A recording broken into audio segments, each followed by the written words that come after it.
everyone, and welcome to another session of our Stay Creative series, part of the ArtsQuest at Home initiative, while we're all social distancing and staying inside. Unfortunately, we did have to cancel one of our in-person creative family workshops with Katrina Huebner that was going to be felted Easter eggs.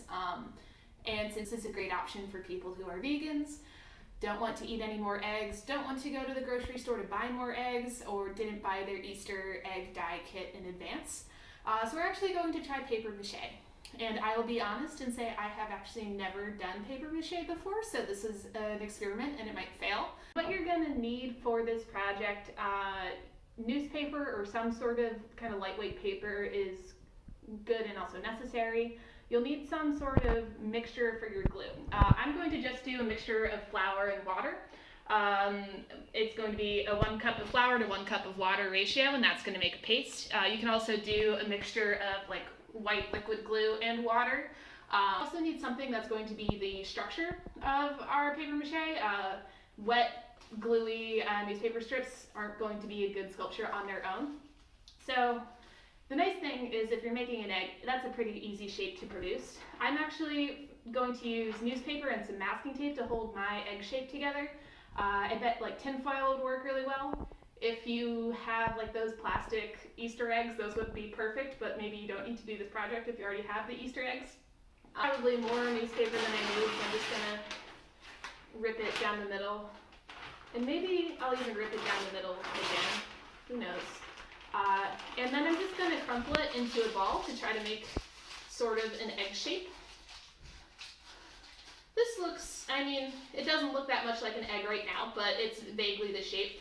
And you notice like it kind of expands, so that's why I'm going to bring out this masking tape to just kind of secure it as an egg shape.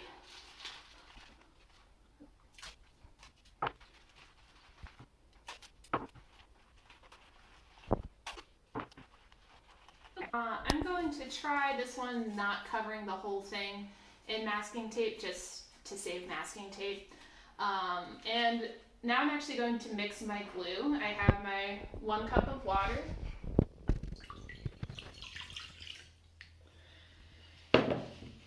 And my 1 cup of flour that I'm gonna maybe spill everywhere, let's see. So pro tip for those doing this at home, it's smart to add your dry ingredients before your wet ingredients so you don't make a mess like I just did. But it's also, with this kind of project, probably wise to just accept that you're gonna make a mess. I'm mixing it with my hand because, as usual, I forgot to grab a spoon. But really, this project is, you're gonna get a little messy. The uptick of that, though, is you're not going to touch your face if you are covered in flour and water and glue, and we should all be washing our hands a lot anyways. So maybe this will help you be better at practicing safe hygiene practices while we social distance. Alright, so we're skipping ahead a little bit. As you can see, we've done a little bit of trial and error, figuring out what is the best way to do this, because like I said at the beginning, this is my very first time doing paper mache. And what I figured out, when I initially mixed it, it was a little bit too thick. Like this is still, we mixed a second batch because we've been using so much, and it's still a little bit on the thick side. You want it to be kind of like a glue-like consistency, not a pancake batter consistency.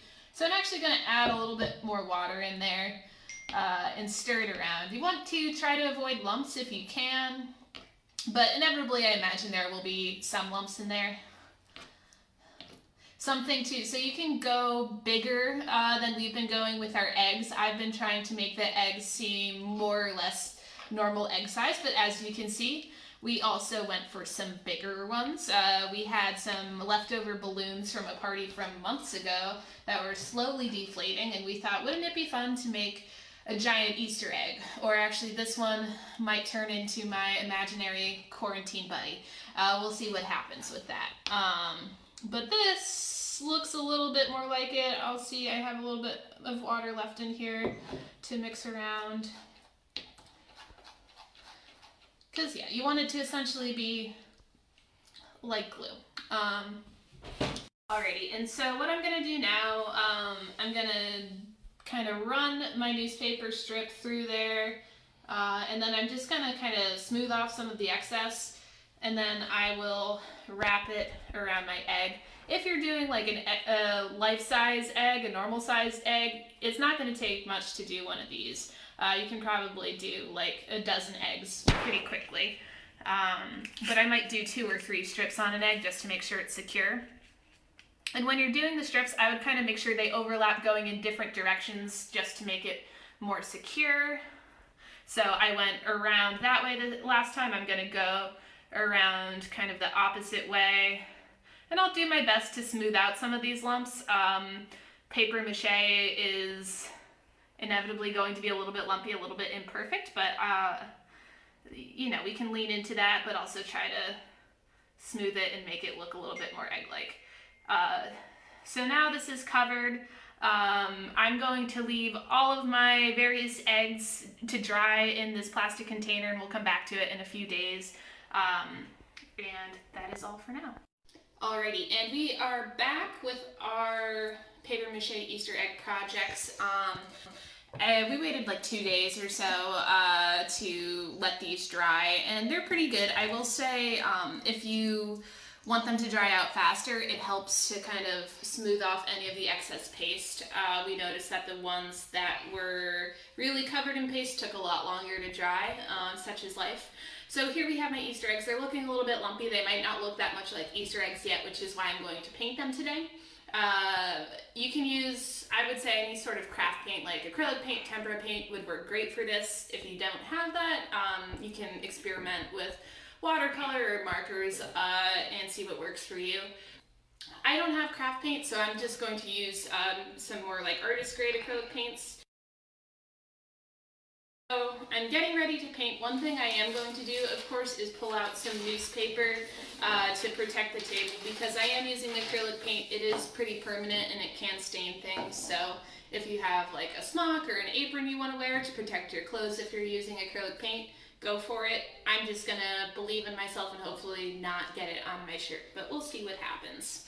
I have 3 brushes I'm working with, a big one to cover a lot of ground, a smaller one in case I want to make some lines or something like that, and a really thin one that's just like a dot. I'm blanking on the words here, so I can do some detail work. So when I paint, I like to do the big stuff first and then go back in and do details. I'm liking this kind of turquoisey color, so I'll start with that first for my first egg.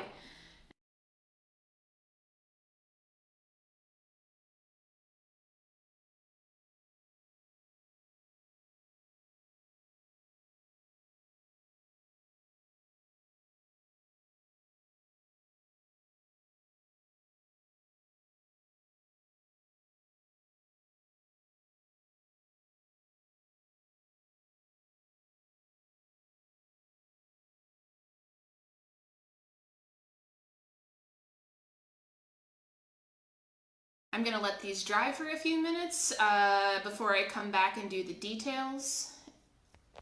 And alrighty, so these are still like a little bit tacky, but I'm gonna go for it and start the decorating process anyways. And like I think I said a couple minutes ago, I am gonna try to decorate these as much like a traditional Easter egg as I can, just to make it look a little bit more obvious that that's what it is. So I'm, favoring like the zigzags that you see a lot, maybe some polka dots, that kind of thing, and sticking with the kind of springtime pastel-y palette to the best of my abilities with my paint supply. We'll hopefully tie that all in there. That being said, you can decorate your paper mache eggs however you want to. And you don't even have to make them look like eggs, but this seemed like a fun seasonal craft since Easter is definitely going to be a little bit different this year than it has in any previous year.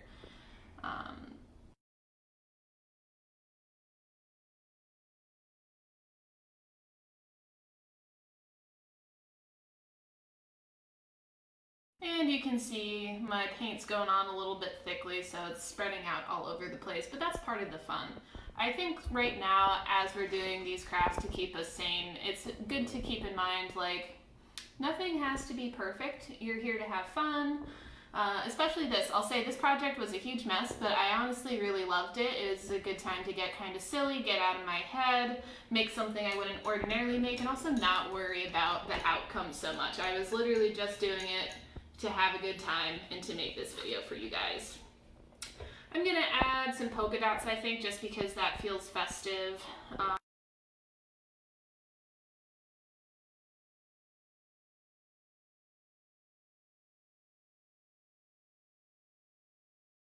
So I think this Easter egg is good. I won't have you guys watch the rest of my Easter eggs. I think I might need to wait for them to dry a little bit longer, if I'm being honest.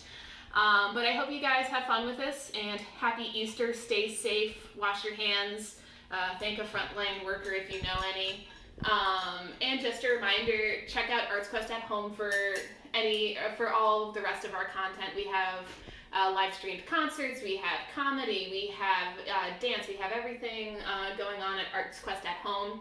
If you make your own eggs, or if you make any of your own art during this time, you can tag us at bananafactory_PA and use the hashtag BFQuarantineArtClub for a chance to be featured on our story.